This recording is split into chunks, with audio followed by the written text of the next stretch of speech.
മുൻ മുഖ്യമന്ത്രി വി.എസ്. അച്യുതാനന്ദൻ അന്തരിച്ചു. ഉച്ചയ്ക്ക് 3:20 തിരുവനന്തപുരം SUT ആശുപത്രിയിലായിരുന്നു അന്ത്യം. കമ്മ്യൂണിസ്റ്റ് പ്രസ്ഥാനത്തിന്റെ മാത്രമല്ല കേരളത്തിന്റെ കൂടി സമരസൂര്യൻ ആയിരുന്നു വി.എസ്. കേരളത്തിന്റെ എക്കാലത്തെയും ജനപ്രിയ നേതാക്കളിൽ ഒരാളായ വി.എസ്. അച്യുതാനന്ദന് കണ്ണൂർ വണ്ണിന്റെ പ്രണാമം. വെല്ലുവിളികളെ അതിജീവിച്ച് കരുത്തുകാട്ടിയ പേരാണ് കേരളത്തിന് വി.എസ്. ഹൃദയാഘാതത്തെ തുടർന്ന് കഴിഞ്ഞ മാസം 23 ആശുപത്രിയിൽ പ്രവേശിപ്പിച്ചപ്പോൾ ആരോഗ്യസ്ഥിതി ഗുരുതരമായിരുന്നെങ്കിലും ആ വെല്ലുവിളിയെയും വി.എസ്. അതിജീവിക്കുമെന്ന് കേരളം ഒന്നാകെ പ്രതീക്ഷിച്ചിരുന്നു. എന്നാൽ കേരളീയ സമൂഹത്തെ ദുഃഖത്തിലാഴ്ത്തി വൈകിട്ട് 3:20 കേരളത്തിന്റെ വിപ്ലവ തേജസ് വി.എസ്. അച്യുതാനന്ദൻ മരണത്തിന് കീഴടങ്ങി. മുഖ്യമന്ത്രി പിണറായി വിജയൻ, CPM സംസ്ഥാന സെക്രട്ടറി MV ഗോവിന്ദൻ ഉൾപ്പെടെയുള്ള മുതിർന്ന നേതാക്കളും അപ്പോഴേക്കും ആശുപത്രിയിലെത്തിയിരുന്നു. വൈകിട്ട് 6:30 മൃതദേഹം AKG സെന്ററിലേക്ക് മാറ്റി. അപ്പോഴേക്കും ആയിരങ്ങൾ പ്രിയ സഖാവിന് അന്ത്യാഭിവാദ്യം അർപ്പിക്കാൻ എത്തിയിരുന്നു.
ഒക്ടോബർ 20 ആലപ്പുഴ ജില്ലയിലെ പുന്നപ്രയിൽ വേലിക്കകത്ത് വീട്ടിൽ ശങ്കരന്റെയും അക്കമ്മയുടെയും മകനായി ജനിച്ച വി.എസ്.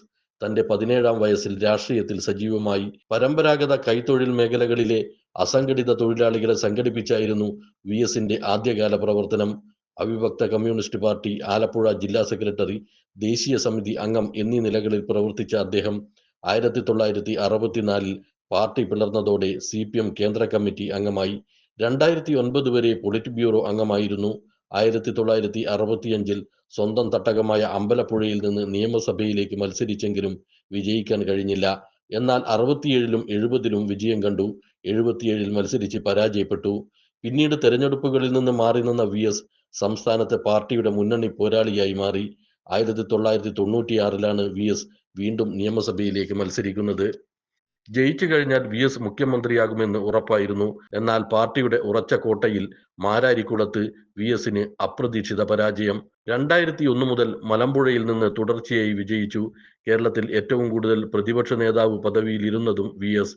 2006 മുതൽ 2011 വരെ സംസ്ഥാന മുഖ്യമന്ത്രിയായ വി.എസ്. ഇടതുമുന്നണിക്ക് ഭരണ തുടർച്ച ഉണ്ടാക്കുമെന്ന് എല്ലാവരും പ്രതീക്ഷിച്ചിരുന്നുവെങ്കിലും 2 സീറ്റുകൾക്ക് 2011-ൽ ഇടതിന് ഭരണ തുടർച്ച നഷ്ടമായി. ഭരണം നഷ്ടപ്പെട്ടെങ്കിലും വി.എസിന്റെ നേതൃത്വത്തിൽ 2011-16 കാലഘട്ടത്തിൽ ഇടതുമുന്നണി കേരളത്തിന്റെ രാഷ്ട്രീയ മണ്ഡലത്തിൽ ഉജ്ജ്വല പ്രതിപക്ഷമായി നിറഞ്ഞാടുന്നതാണ് പിന്നീട് രാഷ്ട്രീയ കേരളം കണ്ടത്. Alappuzha medical college retired head nurse വസുമതിയാണ് വി.എസിന്റെ ഭാര്യ. Doctor V Asha, doctor VA Arunkumar എന്നിവരാണ് മക്കൾ.